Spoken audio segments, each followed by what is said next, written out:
திருமண தடைக்கு ஏகப்பட்ட விதிகள் இருக்கு. அதுல ஒரு விதிய மட்டும் நம்ம இப்ப பார்ப்போம். ஒரு ஜாதகத்துல ஒரே ராசி கட்டத்துல சூரியனும், சுக்கிரனும் மிக நெருக்கமாக ஒரு பாதத்துக்குள்ள, அதாவது 3.2 டிகிரிக்குள்ள இருந்தாங்கன்னா, அது வந்து ஒரு திருமண தடைய குடுக்கும்.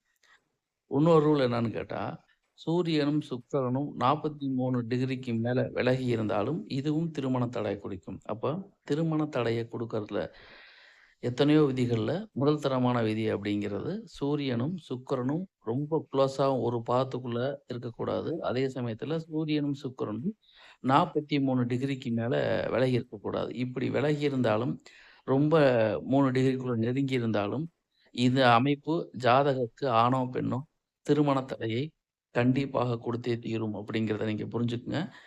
இவை முழுக்க முழுக்க பொதுவான தகவல் தான். தனிப்பட்ட ஜாதகத்தை பொறுத்து, அதில் உள்ள கிரக அமைவுகளை பொறுத்து பலன்கள் வேறுபடும். நன்றி, வணக்கம்.